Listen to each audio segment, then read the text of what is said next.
এরপরে আসছি মদন মিত্রের খবরে। কথায় বলে কাতে পড়লে বাঘ খুদও খায়। একসময় স্ট্রংম্যান মদন মিত্রের এখন যেন সেই অবস্থা। সিবিআই এর প্রভাবশালী তকমা কাটাতে হোটেলেই থেকে যাওয়ার সিদ্ধান্ত নিয়েছেন মদন মিত্র। বাড়ির মায়া থাকলেও আপাতত তার ত্যাগ করতে হচ্ছে। থানার জুরিসডিকশন মানচিত্র যে কত নির্মম হতে পারে মদন গোপাল মিত্রই বোধহয় এখন সেটা সবচেয়ে ভালো জানেন। ভবানীপুরের বর্দা এতদিন যে তকমাটা আত্মতৃপ্তি এনে দিত, এখন সেটাই যেন সবচেয়ে বড় আপদ হয়ে দাঁড়িয়েছে। টাইপে একটা ভুল, আর তাতেই বাড়ির কাছে এসেও বাড়ি থেকে দূরে মদন মিত্র। প্রাক্তন মন্ত্রীর নিজের বয়ান অনুযায়ী যে বাড়ির চেহারা গত 2 বছরে তিনি ভুলতে বসেছেন। মদন মিত্র হোমসিক, নিজের পরিবারের মতো নিজের বাড়িকেও তিনি ভালোবাসেন। আলিপুর আদালতের নির্দেশে জেল থেকে ছুটি মিললেও বাড়িতে তার যাওয়া হচ্ছে না। ভবানীপুরের হোটেলে 502 নম্বর ঘরে বসে আপাতত সেই আফসোস তাড়া করে বেড়াচ্ছে তাকে। দেখুন, বাড়ির কাছে এসে বাড়ি না যাওয়াটা কতটা দুঃখজনক সেটা আপনারাও বুঝতে পারছেন। তো কি বলবে, মানে বলার তো এখানে কিছু ভাষা নেই। জামিনের পরপরই ঠিক ছিল বাড়ি ফেরার জন্য চলতি সপ্তাহে আদালতে আবেদন জানাবেন তিনি। এখন সেই সিদ্ধান্ত থেকে পিছিয়ে এসেছেন মদন মিত্রর আইনজীবীরা।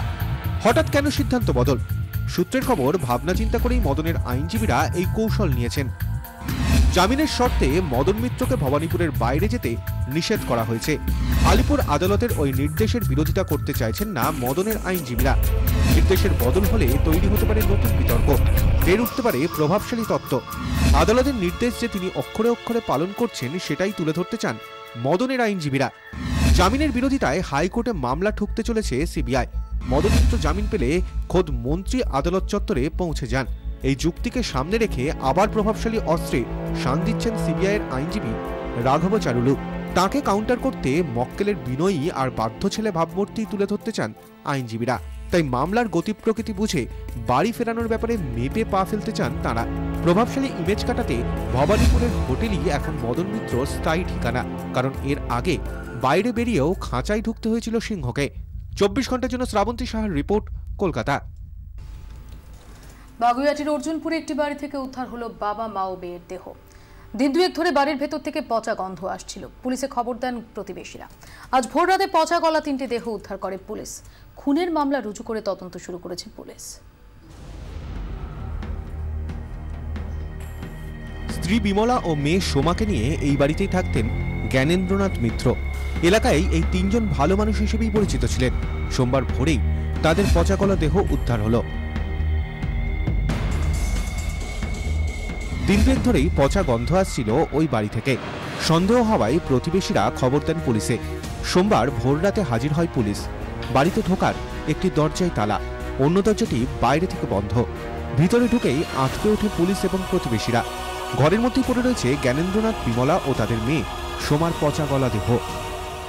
বাগুইআটি অর্জুনপুরে পশ্চিমপাড়া এই বাড়ি থেকেই একই পরিবারের 3 জনের মৃতদেহ উদ্ধার হয় এবং এই ঘরের ভেতরে দেখা যাচ্ছে যে কিভাবে রক্তের দাগ ছড়িয়ে রয়েছে। রক্তের দাগ ছড়িয়ে রয়েছে যেমন বালিশে, তেমনি দেয়ালের পাশে একটি জামা রয়েছে, সেই জামাতেও রক্তের দাগ ছড়িয়ে রয়েছে। ওলটপালট রয়েছে খাটের ওপরে বিছানাপত্র। ঘটনাস্থলে আসে বিধাননগর কমিশনারেটের গোয়েন্দা বিভাগের অফিসারেরা। ফরেনসিক বিশেষজ্ঞরা ঘটনাস্থল থেকে নমুনা সংগ্রহ করেন।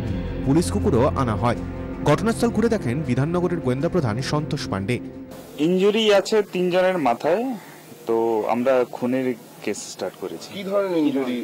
ব্লান্ট ওয়েপনের ইনজুরি মনে হচ্ছে। দেখতে একটা জিনিস বলুন, মোটিভ এখনো পর্যন্ত কি মনে হচ্ছে? না, এই মুহূর্তে বলা যায় না। এখন অব্দি ইনিশিয়াল স্টেজ আছে, আমরা দেখছি কি পাওয়া যায়। প্রাথমিক তদন্তের পর পুলিশ কার্যত নিশ্চিত এই 3 জনকেই ভারী বস্তু দিয়ে আঘাত করে খুন করা হয়েছে। খুনের মামলা রুজু করে তদন্ত শুরু করেছে পুলিশ। ক্যামেরায় সুমিত দাসের সঙ্গে নান্টু হাজরা ও বিক্রম দাসের রিপোর্ট, 24 ঘন্টা।